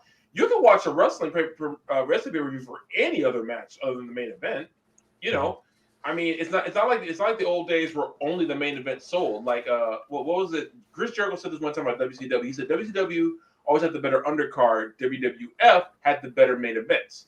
And those days, absolutely, the main event sold it. I mentioned Stone Cold earlier. I'll do it again. Stone Cold in the main event sold any pay-per-view. That's hands down the truth. Now, they built up the roster where we have Io and Bayley as probably the second match of night 2. Io and Bayley should have been main event of night 1. I'm sorry to The Rock and to Roman and everything, but they main evented plenty of stuff. It's someone else's turn. Yep. I mean, you can't say Bayley didn't earn it. She earned it. But exactly. Like I don't see any reason why you couldn't do this Bloodline versus Cody and Rollins on the opening match of night 1. I thought that's what they were going to do, and then that would have made the most sense. Yeah. All this stuff with the main eventing night 1 came up. I was like, what's the point? Who cares? Yeah. Hey, Legacy. What's up, Legacy? Yeah, but I mean I think it's what it is Roman holding the title for so long. It was something that started under the Vince McMahon era. Triple H has kind of inherited that. And it's obviously with the Sami Zayn thing, it's kept going on top of that. And now you're watching, when is he going to lose it? Is this going to be the year Cody finishes the story? People are split pretty 50-50 on this. Like, that's kind of where it sits right now. So all right. Well, somebody I don't think we hope doesn't hold the title for too long. United States Championship, Logan Paul defends against Randy Orton and Kevin Owens. Triple threat match rules, by the way. So, Tina's going with Kevin Owens. Tommy, who are you going with? I'm going Kevin Owens because I feel like that's somebody else who deserves a big WrestleMania win and a big singles match. So I'm going Owens. All right. Mike? Yeah, I think same thing. I think Orton's gonna RKO Logan Paul. Like we talk about a lot of times in triple threats, and I think Kevin Owens is gonna kind of steal it, and I think that's gonna lead to them feuding. Because they've been way too nice to each other. So something's got to happen with those two. Like they have to. Yeah. All right. I'm going with Kevin Owens as well. So, and but just love to see that for sure. Have a big WrestleMania moment for sure. So, all right. Now, speaking of the match that Mike thinks is pretty much going to be the toilet match here, the Pride, which is Bobby Lashley, Angelo Dawkins, and Montez Ford versus the Final Testament, Karrion Kross, Akam, and Rezar. Okay, I'm kind of mad because I love both team names. I can't lie. Yeah. That sounds like because everyone got mad at the Pride, and I was like, did no one think of a Pride of Lions? Was that the only person who thought of that when they called them that? I was like, oh, Pride of Lions. It's like, you're the Pride so stupid. And I was like, Pride of Lions. Are any of us going with Final Testament on this one? But also, it's hard to have Final Testament when you have Judgment Day. Like they both sound very biblical.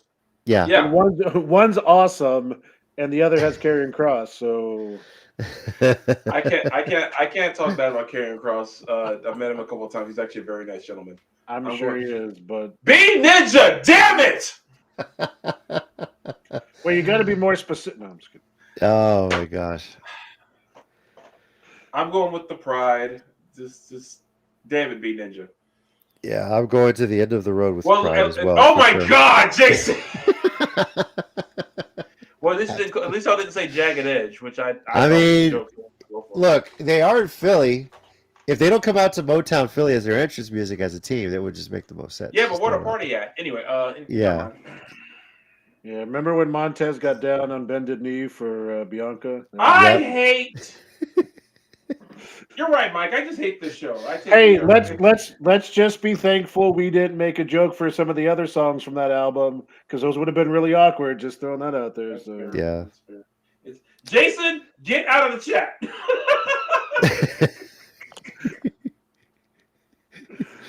Oh, this is good stuff. I love it. So, this will be one sweet day if the Pride wins this. Oh my God! Can we move on, please? I think we're all going with the pride on this one. So, all right, let's put Tommy out of misery. Move on. Please, Run thank Train. you. Hey, Kim, what's up, man? That's Nice. we'll call him a cousin. He's on my mom's side of the family. Hello. What's up, man? Good to see you. All right. WWE Universal Championship stipulation to be based on the results of the previous night. So, based on our picks, if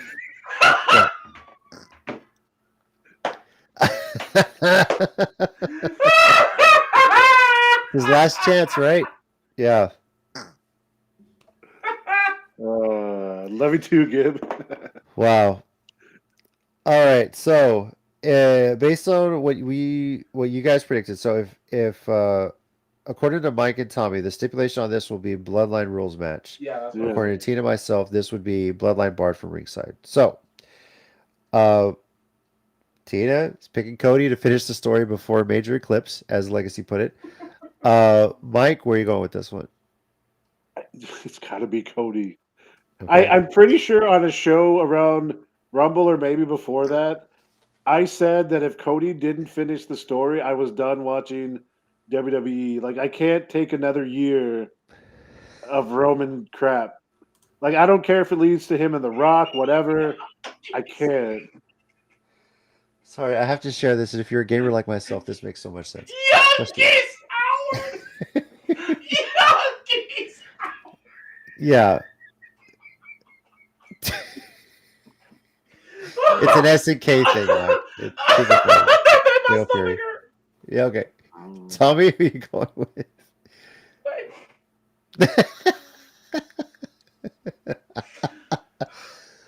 That was a good reference. Yeah. Shit. Friggin' Cody, and All right. I had a whole storyline explanation of what was gonna happen, but I don't care anymore. It's just Okay, so Cody. let's just get to it. Are we having Okay. Bloodline Endgame? Are we having Yeah, I was portals? gonna bring that up. Yeah, Bloodline. Are we having portals? Yeah, no. I've heard that idea, and Cena's Look, voice over the loudspeakers. Cody on your left. look, if you're gonna overproduce a main event that should just be Cody beating Roman, then This is flipping do it to the 10th degree. Get Stone Cold out there, get Cena, get Punk Well- with a thing on his arm, Undertaker. get Undertaker, Ric Flair. Who cares at this point? It's Get funny them you all out mentioned there. Stone Cold. Shane Strickland. Samoa Joe. Because, I mentioned it for a specific reason. yeah, first of all, I said it last year when Cody lost. I said they have to build to 40 for Cody to win this year. So I've been saying it for a year. Cody's winning at 40. And I'm obviously sticking with it. I ain't changing my mind now. So, because damn it, I want to be right. But Stone Cold put up a video, I believe, on his Twitter, Yes. where he Oh, got an TikTok. Easter basket, or TikTok. TikTok. He got an Easter basket with some beers in it. Mystery delivery. So, oh, geez, Legacy.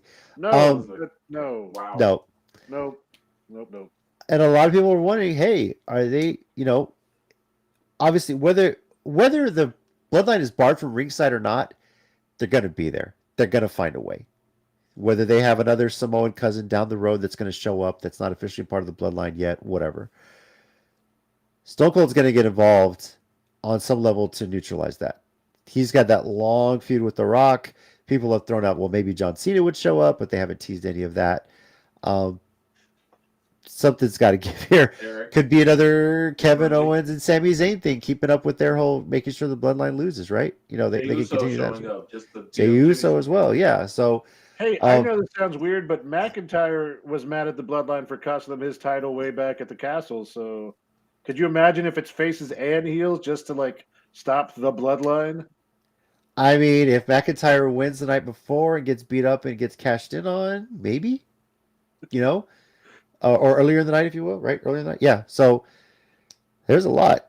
So Yeah, Rikishi shows up, and then NostalgiaCon will be fun. Hopefully, right. Hopefully, the interview will be a little bit cheaper. Know what I'm saying? Yeah. So wow.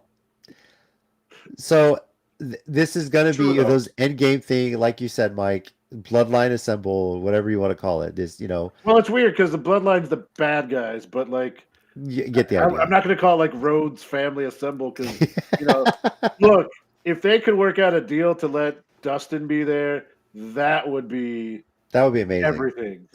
Yeah, You know, for sure.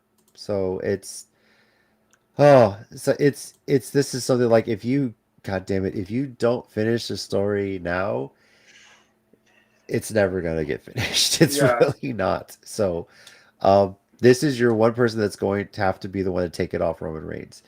You haven't built anybody else up to this level that can pull it off, and you still haven't. No one else is going to do it justice. So, this is who the fans want. This is 10 years ago. We had the Yes movement. This is who the fans wanted in this spot. You try to take it away this year, and they brought it back. Said, no, this is who the fans want. We got to reverse course on this and put Cody back in the spot.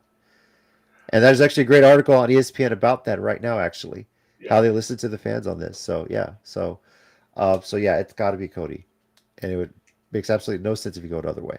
It really does. So yeah.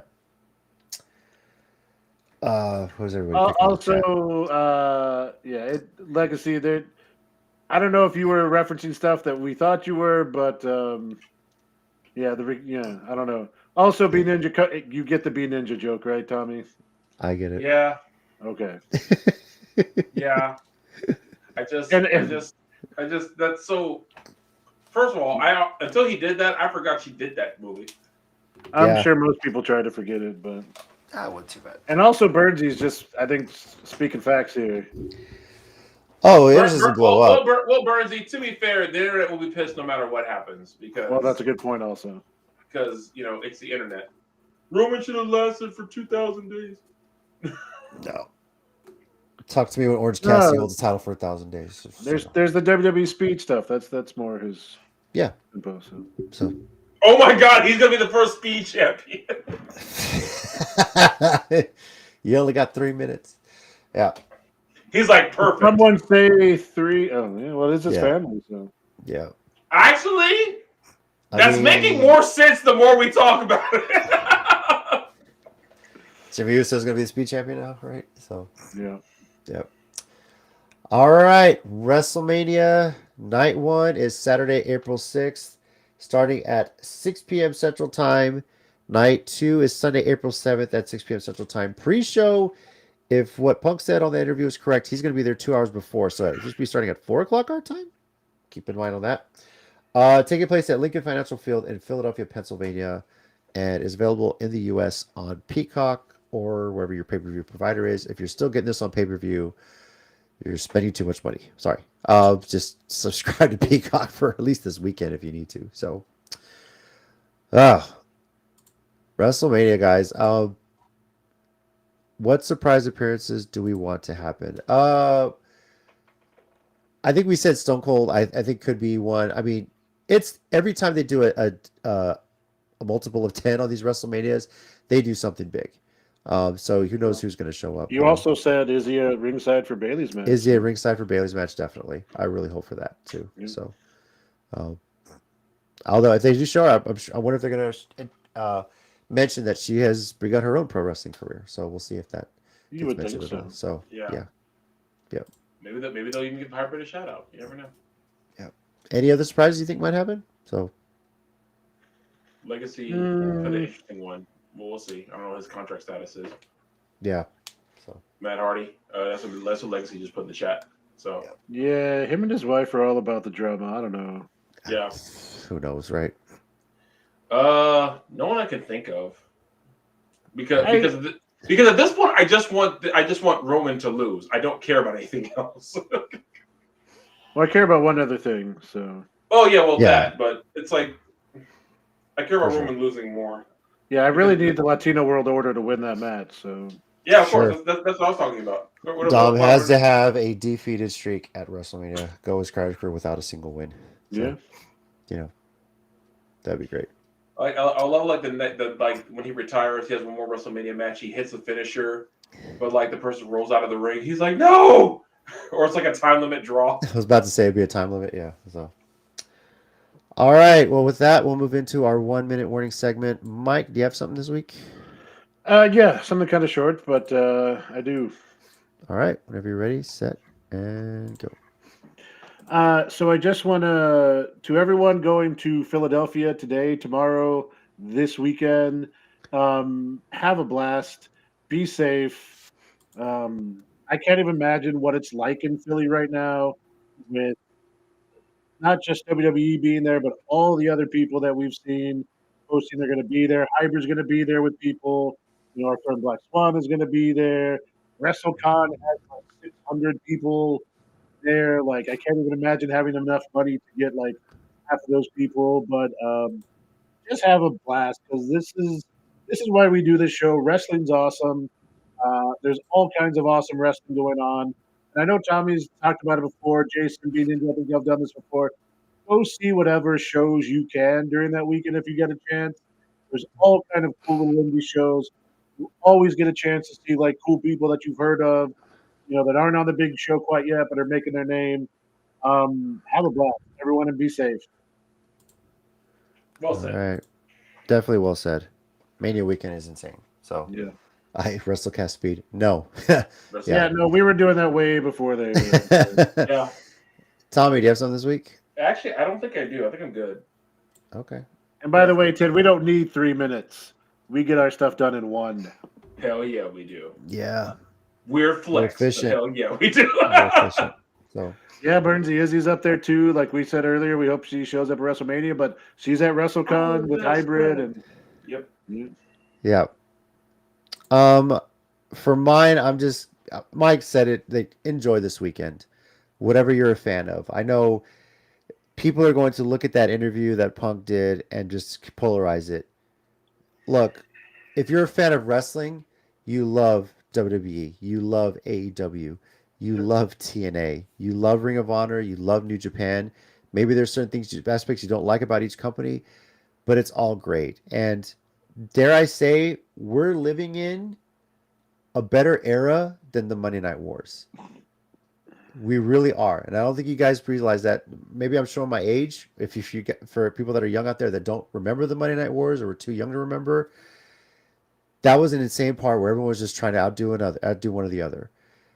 But wrestling has gotten so big now, it got a little complacent when WWE was essentially the only game in town, and now they got some competition. Now people are starting to see they can go elsewhere, and we're living through potentially the best era of wrestling. So enjoy it, see everything that you can. Great wrestling schools out there right now. There's so much to enjoy with it. It's a great time to be a wrestling fan. And as somebody who lived through the Monday Night Wars era and suffered through that little lull when that went away, I'm very appreciative that it's back like this because it's been a long time coming. 100%. Yes. Agreed. For sure. All right. So everything going on this weekend. We'll start with Friday once again. Ring of Honor Supercard of Honors, Friday, April 5th, 7 p.m. Central Time on Honor Club. NXT Stand and Deliver is Saturday, April 6th at 11 a.m. Central Time on Peacock. Pre-show probably starting at 10 o'clock. That's your little appetizer. And then, of course, WrestleMania Night 1, Saturday, April 6th at 6 p.m. Night 2, Sunday, April 7th at 6 p.m. also on Peacock. All of those events taking place in Philadelphia. And then, of course, we get the Raw After Mania also in Philly, and that's going to be insane. Who knows who's going to show up for that too as well, if there's any call-ups as well. So So thank you everybody for watching this week's episode of the Countdown City WrestleCast Mania Week. Next week we're going to recap everything that we talked about and see what other news comes out, see who makes surprise appearances. There's going to be a lot to discuss for sure. We'll look at how we did on our picks. We'll make we'll give our WrestleCast ratings and want to hear your thoughts as well. Potentially could have another interview next week as well. I was just going to say, and hopefully we have another guest with us, so we'll see how that goes. We'll let you know on the social media once everything's official. So yes, on the social medias. Yes. So on. Oh wait, my arm disappears. Okay, well it's up here. I know. There. It's up there. Yeah. So thank you everybody for watching and participating, and it's a blast to do this. Once again, we got Mike. What's up, guys? See y'all later. We got Tommy. Thanks, everybody. Laters. And I'm JC. And as always, heels and baby faces, remember, pro wrestling is real. People are fake. For the sky. Boom. Enjoy WrestleMania weekend, everybody. Adios, Gunther.